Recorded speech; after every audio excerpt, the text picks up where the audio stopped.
You have too much to do. So you do nothing. You open your laptop. You look at the messages you need to answer. You remember the laundry, the bill, the appointment, the unfinished project, and the thing you promised someone you would do. Then you reach for your phone. Not because you do not care. Not because you are lazy. But because your brain cannot find a clear place to begin. When everything feels important, everything competes for your attention. And when everything competes at once, your brain may choose the only option that feels safe. Do nothing. This can look like procrastination from the outside. But very often, it is overload. You are not refusing to work. You are staring at a pile of decisions that has no visible entrance. So when you feel too overwhelmed to start, do not ask, "How do I finish all of this?" Ask a smaller question. What is the first thing my hands can actually do? That question changes everything. Because overwhelm lives in the whole pile. Action begins with one visible movement. Imagine walking into a room filled with boxes. Some are heavy. Some are open. Some are labeled. Others contain things you forgot you owned. If someone says, "Clean the entire room," your mind has to make dozens of decisions before your body can move. Which box comes first? Where should everything go? What should you keep?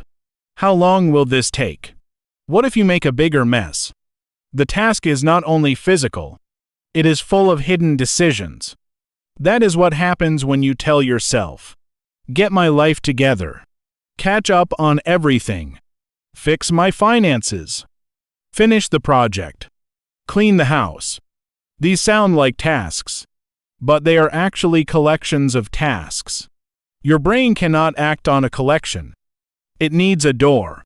So the first thing to do is stop looking at the entire pile. Take a piece of paper, or open a blank note. Write down the things that are pulling at your attention. Do not organize them yet. Do not rank them. Do not create the perfect system. Just name them. Answer the email. Buy groceries. Wash the dishes. Call the doctor. Finish the presentation. Pay the bill. Return the package.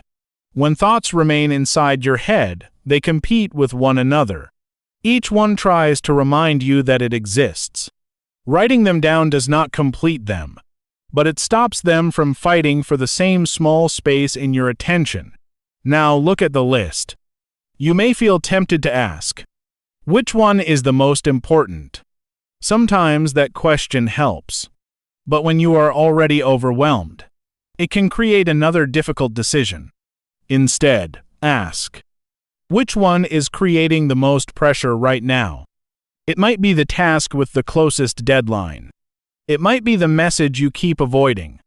It might be the small mess you have to look at every time you enter the kitchen.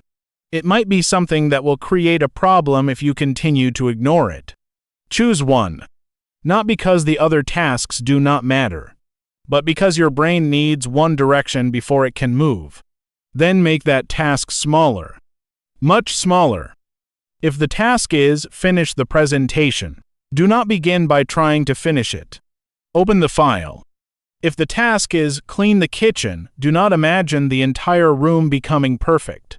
Put one plate in the sink. If the task is answer all my messages, choose one person and open the conversation. If the task is deal with my finances, open the account and look at the current balance. If the task is start exercising again, put on your shoes. The first action should be so clear that your body can perform it without needing another meeting with your brain. That is the test. If you still have to ask, but how do I do that? The step is not small enough. Work on the report is not a visible action. Open the report is. Prepare for the appointment is not visible. Find the appointment email is. Get organized is not visible. Put the papers into one pile is. Your mind may resist this because the step feels too small. It may say, that will not solve anything. And it is right. The first step is not supposed to solve everything. It is supposed to end stillness. A car does not need to reach its destination in order to stop being parked. It only needs to begin moving. This is where many people make starting harder than it needs to be. They believe the first step should prove that they are serious. So they create a large plan. They clear the whole afternoon. They promise to finish everything. They wait for enough energy to do it properly. But when you are overwhelmed, a large promise creates more pressure.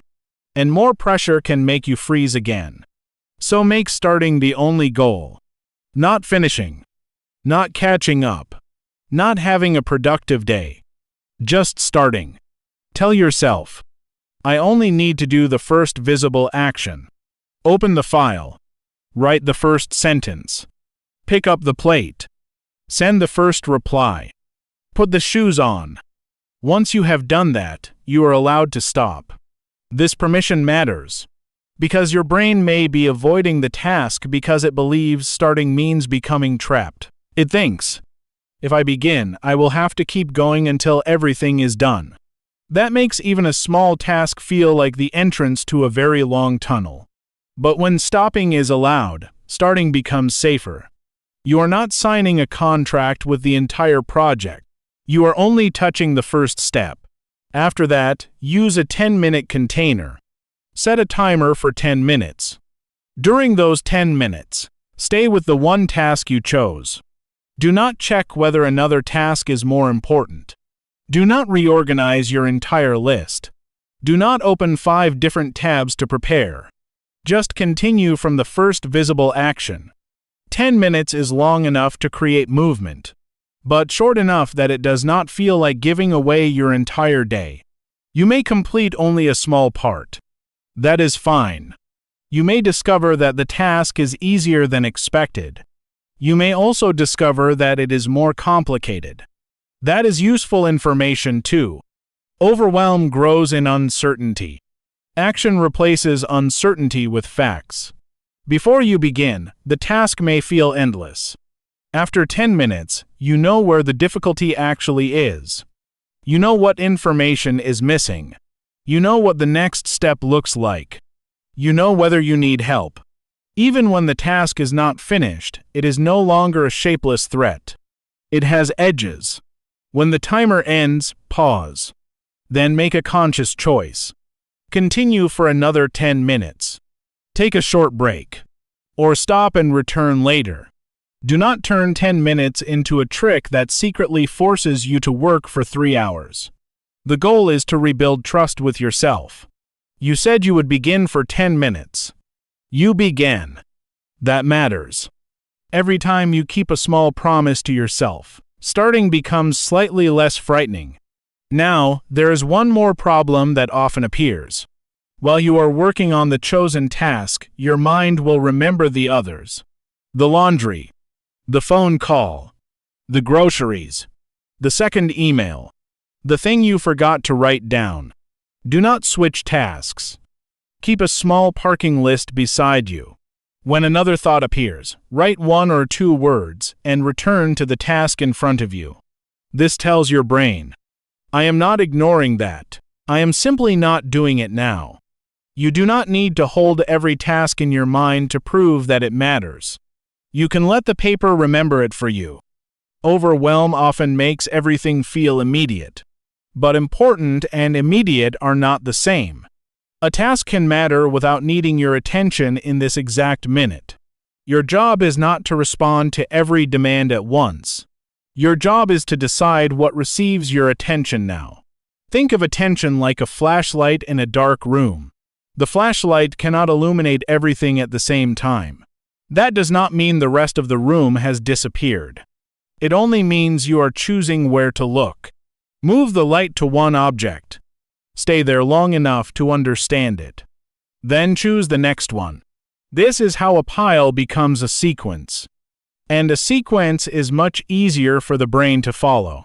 So when you feel too overwhelmed to start, remember, first, get the tasks out of your head. Second, choose the one creating the most pressure. Third, shrink it into a visible physical action. Fourth, make starting not finishing the goal. Fifth, Give that action 10 focused minutes. You may still have a lot to do afterward, but the feeling will be different. Before, everything was happening at once. Now, one thing is happening. Before, you were standing in front of the entire staircase. Now, your foot is on the first step. You do not need to see the whole path clearly. You do not need to feel motivated. You do not need to become calm before you begin. Sometimes calm comes after the first action. Sometimes clarity comes after movement.